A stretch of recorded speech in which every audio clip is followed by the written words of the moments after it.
Video کو like کر کے آگے شیئر ضرور کر دینا۔ اور آپ کو بھی اور مجھے بھی اس بات کا احساس ہونا چاہیے کہ ہم اس دنیا کے اندر جو آئے ہیں وہ پہلی اور آخری مرتبہ آئے ہیں۔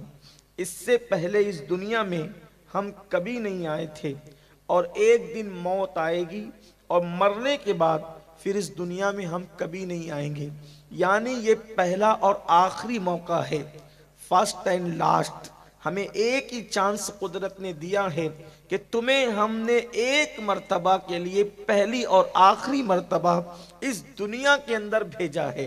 اللہ نے دنیا میں ہم سب کو، کیونکہ ہمارے مذہب کی تعلیم یہ نہیں ہے کہ مرنے کے بعد پھر کوئی اور جنم ہوگا، پھر کوئی اور جنم ہوگا، یہ نہیں ہے، ایک ہی جنم ہے، اس کے بعد پھر ہمارے لیے اسلام میں کوئی دوسرا جنم نہیں ہے۔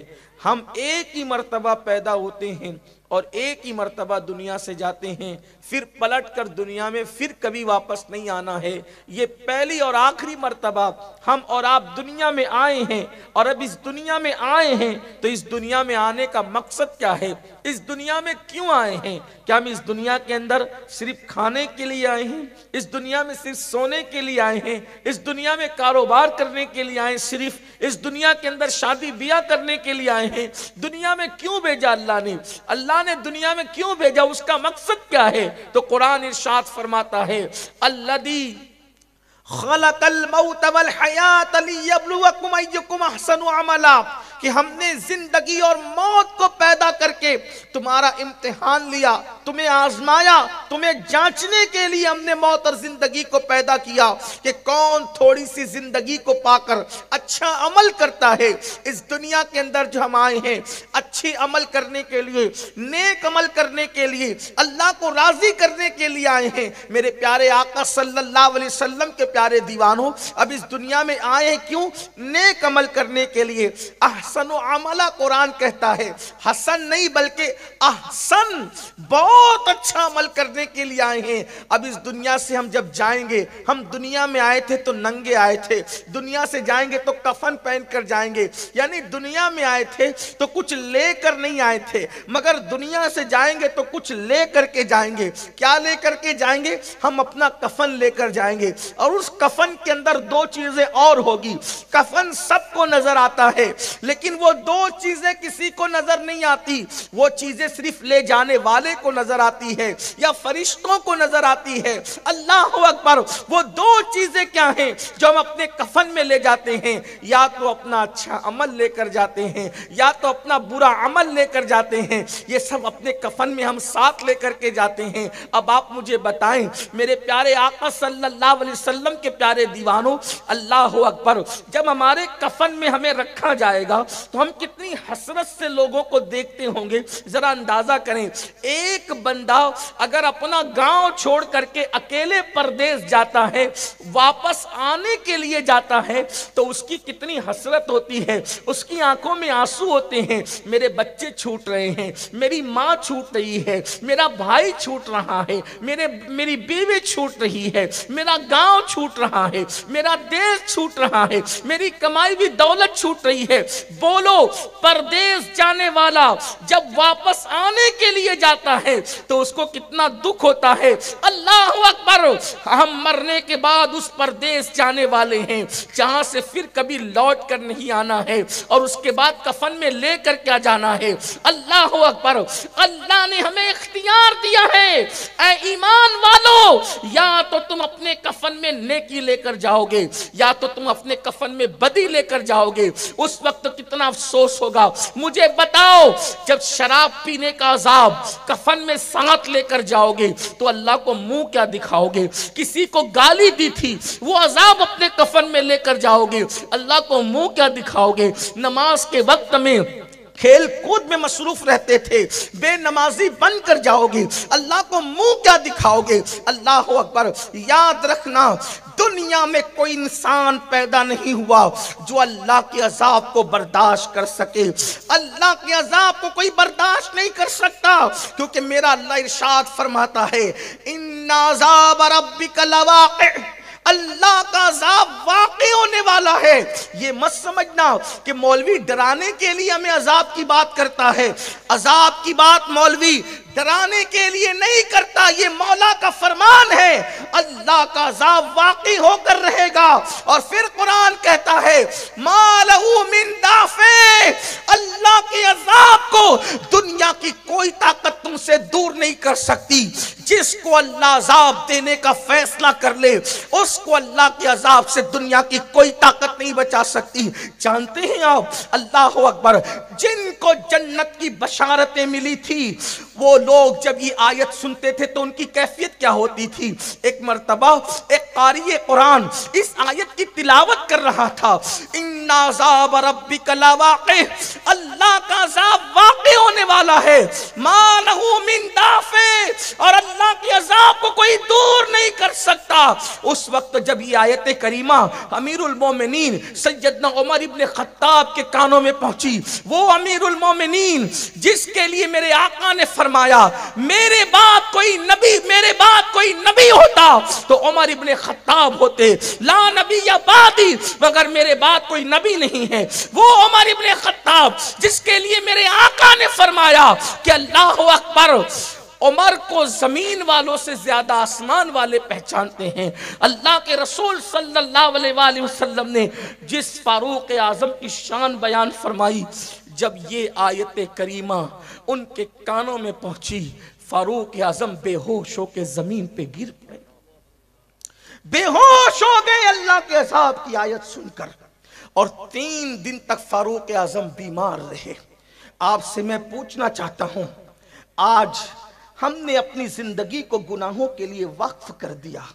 آج ہم جب عذاب کی آیتیں سنتے ہیں، ہم جب اللہ کے عذاب کا ذکر سنتے ہیں، ہم ہنستے ہیں، کیا باتیں ہو رہی ہیں، لیکن ایک دن موت ہے۔ اور یہ بات یاد رکھنا، موت صرف بوڑھوں کو نہیں آتی، موت جوانوں کو بھی آ سکتی، بچوں کو بھی آ سکتی ہے۔ کیا تیاری کی ہم نے؟ قبر کی تیاری کیا کی؟ ہم نے اپنے کمروں میں تو اے سی لگائی ٹھنڈک کے لیے، قبر میں ٹھنڈک کے لیے کیا کیا؟ ہم نے اپنے گھروں میں تو لائٹ لگایا اجالے کے لیے، قبر کو روشن کرنے کے لیے ہم نے کیا انتظام کیا؟ یاد رکھنا، اللہ کا عذاب بڑا دردناک ہے، اور اللہ جس کو عذاب دے، اللہ اکبر۔ آئیے میں آج چونکہ میرے احباب نے حکم کیا ہے تو میں اللہ کے عذاب پر گفتگو کروں کہ کن لوگوں کو اللہ کیسے عذاب دیتا ہے۔ آئیے، اللہ اکبر، میرے آقا صلی اللہ علیہ وسلم کے دیوانوں، اللہ کے حبیب، ہم سب کے آقا غیب دا نبی صلی اللہ علیہ وآلہ وسلم ارشاد فرماتے ہیں کہ جب کسی بے نمازی کو اس کی قبر میں رکھا جاتا ہے جس نے نماز نہیں پڑھی، آج یہ بات عام ہے، جب نماز کا ذکر ہوتا ہے لوگ سوچتے ہیں یہ تو مولوی صاحب کی بات ہے کہ وہ تو نماز کا ذکر کریں گے، مگر ایک بات یاد رکھیں، نماز چھوڑ کر کوئی سچا مسلمان ہو ہی نہیں سکتا۔ مسلمان بننے کے لیے نماز ضروری ہے۔ حضور اکرم صلی اللہ علیہ وآلہ وسلم کے صحابہ کہتے تھے کہ ہم نبی کے دور میں مسلمانوں کو نماز سے پہچانتے تھے کہ جو نماز پڑھتا ہے وہ مسلمان ہے، جو نماز نہیں پڑھتا وہ مسلمان نہیں ہے۔ یہ بات ہے۔ بڑے پیر کی 11ویں کرنے والوں، ہم کہتے ہیں غوث پاک کی 11ویں ہم کرتے ہیں، کبھی سوچا اگر نماز نہیں پڑھتے تو غوث پاک اس کو قبول بھی کرتے ہیں کہ نہیں کرتے؟ میں نے غوث پاک کے ملفوظات میں یہ بات پڑھی، پتہ نہیں لکھنے والے نے کہاں تک انصاف کیا، لیکن یہ بات موجود ہے، دھیان سے سننا۔ غوث پاک بے نمازی سے کتنی نفرت کرتے ہیں۔ غوث پاک کے دل میں بے نمازیوں سے محبت نہیں ہے، بلکہ نفرت کتنی ہے۔ غوث پاک بے نمازیوں کو کتنا برا جانتے ہیں۔ سرکار غوث العظم دستگیر پیران پیر کا فرمان ہے، فرماتے ہیں اگر تم رستہ چل رہے ہو، رستے سے آ رہے ہو، اور تمہارے پاس راستے میں ایک کتا گندگی میں بھرا ہوا آ رہا ہے اور ایک بے نمازی آ رہا ہے، اب تمہیں دونوں کے بیچ سے گزرنا ہے، اب آپ کو یا تو کتے کی طرف ہٹنا پڑے یا تو بے نمازی کی طرف ہٹنا پڑے، تو تم ہٹو گے کدھر؟ تو فرماتے ہیں جو گندگی میں بھرا ہوا کتا ہے اس کی طرف ہٹ جانا، مگر بے نمازی کی طرف مت ہٹنا، اس لیے کہ کتے کی جو نجاست ہے اگر وہ تمہارے جسم پہ لگ گئی تو اس کو آپ تھوڑے سے پانی سے دھل کر پاک ہو جاؤ گے، لیکن بے نمازی کی نحوست اگر تم پر پڑ گئی تو اس کو دنیا کے کوئی سمندر کا پانی دھو نہیں سکے گا۔ آپ مجھے بتائیں کہ بے نمازی سے اتنی نفرت غوث پاک کر رہے ہیں اور ہم لوگ مسجدوں کو ویران کر چکے ہیں، ہمارے پاس نماز کے لیے وقت نہیں ہے، دوستوں کے لیے ٹائم، ماں باپ کے لیے ٹائم، کھیل کود کے لیے ٹائم، جوا کھیلنے کے لیے ٹائم، شراب کے اڈوں پہ جانے کے لیے ٹائم، فلمیں دیکھنے کے لیے ٹائم۔ جس رب نے زندگی دی، جس رب نے دولت دی، جس رب نے قوت دی، جس رب نے بولنے کی زبان دی، جس رب نے دیکھنے کی آنکھیں دی، جس رب نے سب کچھ دیا، دھوکہ دینے والے لوگوں کے لیے ہم نے اتنا وقت دیا، لیکن اس اللہ کے لیے جس نے ہر نعمت ہمیں دی اس اللہ کے لیے ٹائم نہیں۔ آج مسلمان دھڑلے سے کہتا ہے مولانا ٹائم نہیں ملتا نماز کے لیے، واٹس ایپ چیک کرنے کے لیے نماز ہے، واٹس ایپ چیک کرنے کے لیے وقت ہے، فیس بک کے لیے وقت ہے، یوٹیوب کے لیے وقت ہے، کیرم کھیلنے کے لیے وقت ہے، تاش کے پتے کھیلنے کے لیے وقت ہے، ادھر ادھر بیٹھ کر کسی کی غیبت کرنے کے لیے وقت ہے، اللہ کی نماز کے لیے وقت نہیں ہے، اللہ کی عبادت کے لیے وقت نہیں ہے۔ سوچو اس غلام کا حشر کیا ہوگا جو اپنے آقا کی بارگاہ میں حاضر ہونے کے لیے وقت نہیں دیتا۔ جس رب نے سب کچھ دیا اس رب کے لیے ٹائم نہیں اپنے پاس۔ انجام کیا ہوگا؟ انجام کیا ہوگا؟ سنو، اللہ کرے کسی کے دل میں بات اترے، اپنے حال پہ رحم کر لو، اس سے پہلے کہ ہماری نماز جنازہ پڑھی جائے نمازی بن جاؤ، اس سے پہلے کہ موت کا فرشتہ آ کر ہمارے جسم کا تعلق ہماری روح سے توڑ دے بدل جاؤ، ورنہ پچھتانے کے سوا کچھ ہاتھ نہیں آئے گا۔